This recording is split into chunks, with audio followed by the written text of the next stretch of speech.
Hello, John Talley here with Partzilla.com, and welcome back to the next video in our series where we're going to be tricking out this 2018 Honda Grom. Today we're going to be focused on some of the controls and just making the machine look a little bit sleeker. We're going to get rid of those really large turn signals and go with a set of units from Koso North.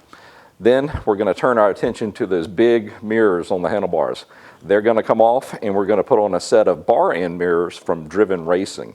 And to finish it off, we're going to change the hand controls, your brake and your clutch, with a set from CRG Group. And if you didn't realize, we're actually going to deck this thing out, make it handle better, make it faster, make it look better, and then we're going to give it away in a sweepstakes. So if you would, go down below and look in the description. There's going to be a link that's going to carry you to a landing page where you can enter to win this. So now that we've got our parts together, there are no special tools, so let's head over and see if we can knock this out.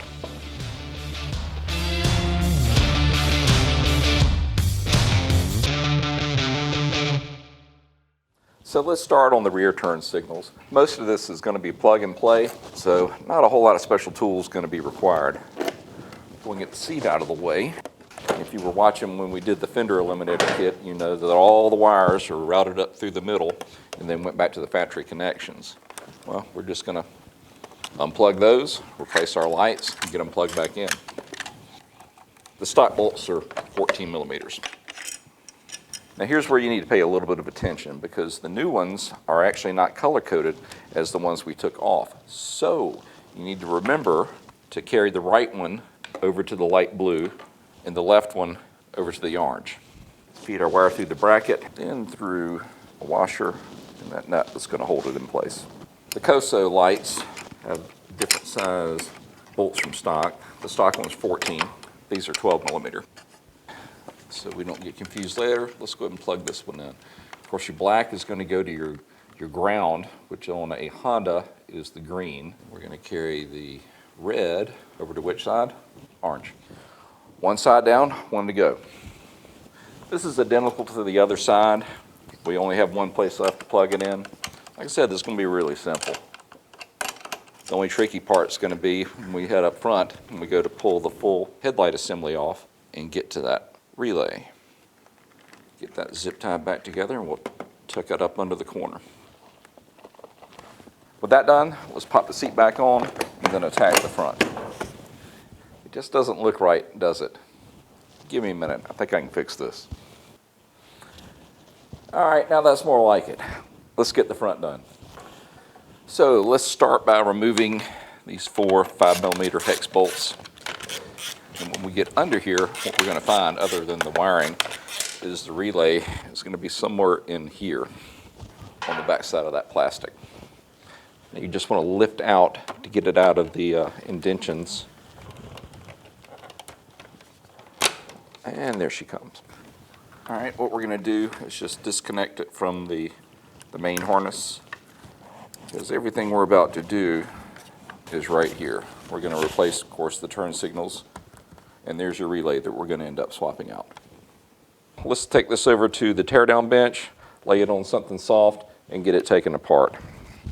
We want to remove these outer sections, and we're going to start by getting this 8mm, I guess you call it a leveling adjustment screw out, or bolt.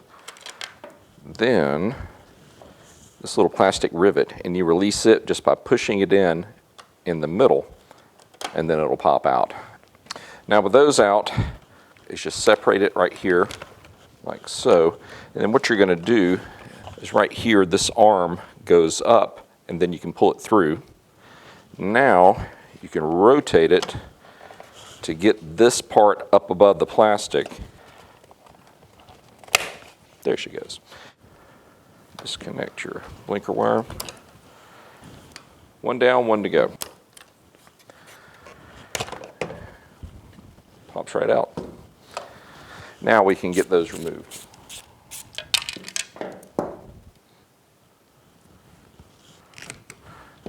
One last piece to get out. One down, one to go. Simple stuff here that'll make a big difference in the looks of the machine. So they're already broken down. Let's go grab the new ones and get those installed. Pretty simple to do. Just put this adapter plate on the outside, feed it through, then you have an inner plate, then a washer, then the nut. Just put your wires through one at a time. Now we just need to reach in there with a 12mm and get it tightened down. One down, one to go. Same procedure. Now if you're going to use these lights, make sure that you order this little mount kit. Otherwise, this is going to be really tough to do without it. So now is where the soldering iron comes out, because we've got square peg, round hole. Now there's a couple of different companies that make adapters where you can just plug and play. Well, I have no intention on reusing this, and this is actually a 3-wire plug. So we're going to cut this and then just solder it together and then heat shrink it. And it should look pretty good when I'm done. That's much longer than we need. So we're going to cut it back.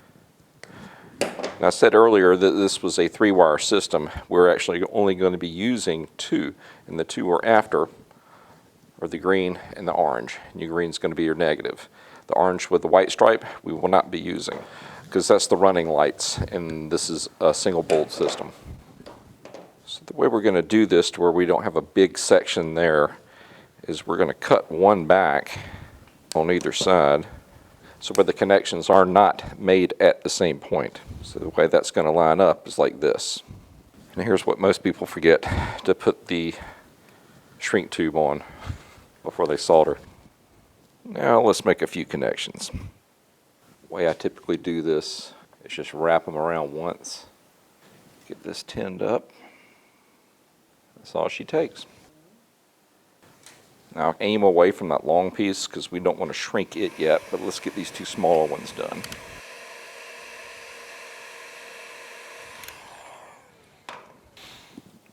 Now bring this one up. There you are. One down, one more to go. Now let's see if we can get this put back together.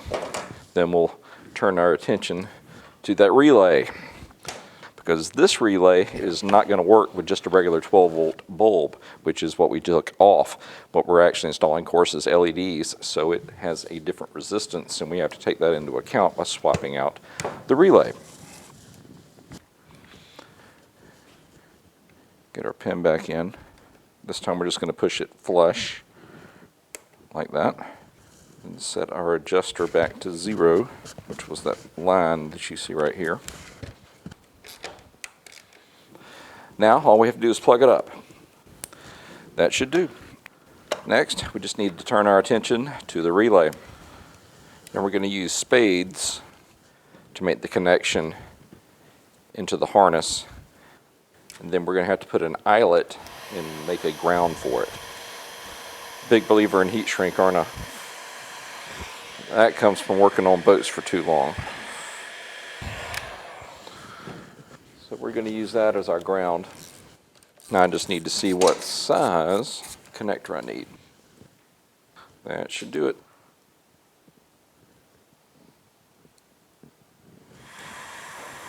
So we've got our eyelet on. Last thing we need to do is make the connections into the harness to the relay. And I guess you call it your signal wire goes to the gray on a Grom. And this is kind of counterintuitive, but the 12 volts is actually over on the black wire with the silver marking on it. So let's see if we can tuck this down here. I think that'll work. Go make our ground, get it mounted, and test it real quick.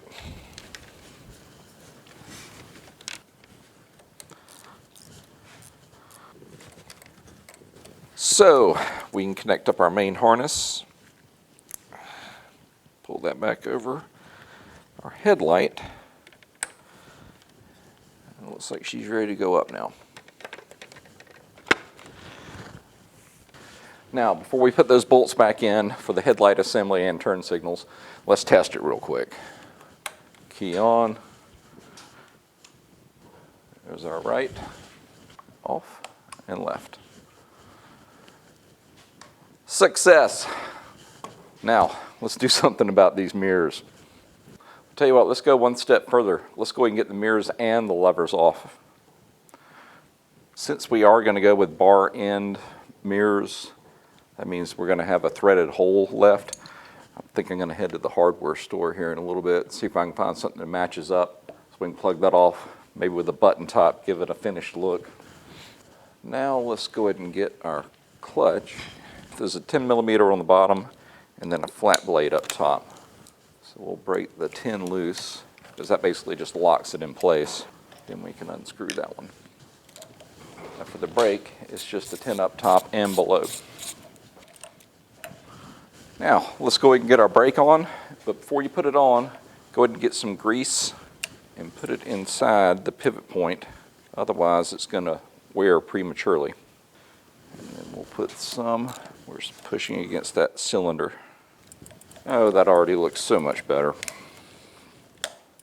The cool part with these is they're actually adjustable as to how far out you have to reach by just moving this top section all the way out, or if you just want a short pull right there. All right, let's go get the clutch.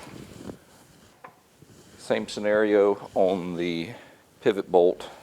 Grab your cable, go ahead and get it in. Now bring it around. See if we can do this without having to loosen up the main connector downstairs. Yeah, no problem. Put our 10 on the bottom, lock it in place.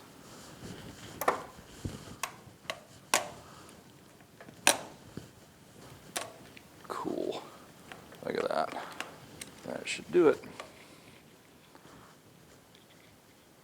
All right, now let's get after the mirrors. So all you need to do is, of course, take this off the bar end, put it through, and then just screw it back down. Get it roughly in the position we want it, roughly parallel with the ground. Now, just need to tighten those down and that'll cinch it down onto the bar end. Be patient doing this, otherwise you run the risk of stripping it. If you have to force it, you're not doing it right. There we go. How about something like that? Now, let's just get the other side done. Now the trick with the throttle side is you're going to need to have a spacer in here, or you have to cut your grip. Well, I don't want to do that, so I'm going to go with the spacer to hold it off the end of the grip. That'll work. Now a word of advice here, once you've got everything where you want it, you may want to go back and remove each one of these screws and put a little bit of Loctite on there and then mount it permanently. Otherwise, these have a history of wanting to back out and loosen up. Well, all right guys, that's pretty much going to wrap up this video. Well listen, if you need these or any other parts for your machine, why don't you come see us at Partzilla.com and we can get you taken care of. And once again, I want to mention that we are actually giving this one away. So if you would, check the link in the description below and you can enter to win this exact machine. Listen, if you have any comments or questions, why don't you go ahead and leave them in the section below and I'll do my best to answer them. Listen, we just want to say thank you for shopping here with us at Partzilla, and we will see you in the next video. Y'all have a great day.